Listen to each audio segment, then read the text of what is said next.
Jesus Christ.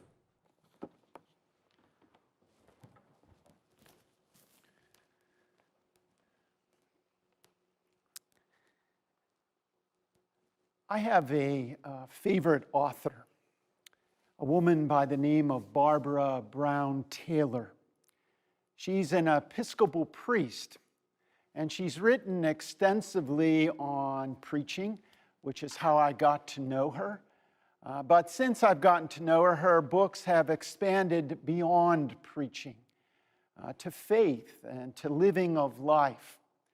And in one of her books, she tells a little anecdote about the first parish that she was pastor rector of. It was a small little parish in rural Georgia.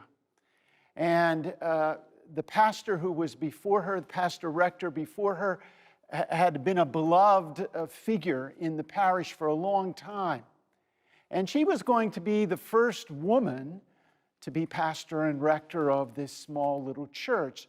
So as you might imagine, the transition between the two took a little bit of time, and there was a little bit of distancing of the parishioners from Barbara and their new pastor.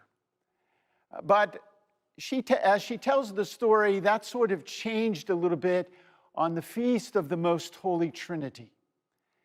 After she went through the services for that day and she locked up the church and was going out to her car to drive home, she noticed that there was a note on her car. And along with the note was a miniature Three Musketeer bar. And the note said, "One for all and all for one. Happy Trinity Sunday." And it was signed by the woman who lived across the street from the church. Sort of a funny little story. And as Barbara said, it sort of broke the ice in terms of her leadership within the parish. But I've always remembered it in terms of our celebration today. You know, my connection with that little saying of one for all and all for one comes from my childhood of watching the many different versions of the Three Musketeers. And one of the things about the Three Musketeers was the fact that they were a special group of people whose sole purpose was to take care of the king, to make sure the king was safe. I'm not trying to say that God or the three persons of our Trinity are the Three Musketeers, but there is a profound relationship. And as we journey through each year of our life, as we listen to the Word of God, we're told about that relationship. You know, it's a mystery. I can't explain to you how there's three persons but one God. It's a mystery.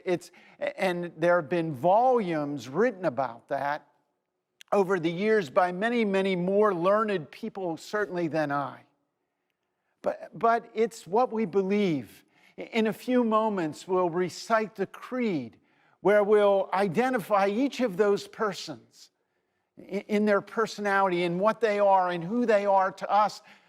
But it always comes down to one God. Their relationship is so intimate. You know, Jesus, through John's gospel and his letters, and even St. Paul, talk about the intimacy between the Father and the Son and the Spirit, and how powerful that is, how important it is, how necessary it is. And we're invited into that. We're gifted with that intimacy, with that relationship, and we celebrate it today. That the three persons of God come together to walk with us, to journey with us, to help us, to forgive us, to be our companions, to welcome us, hopefully, into the kingdom. And so we are today part of the Musketeers for God. It's one for all and all for one.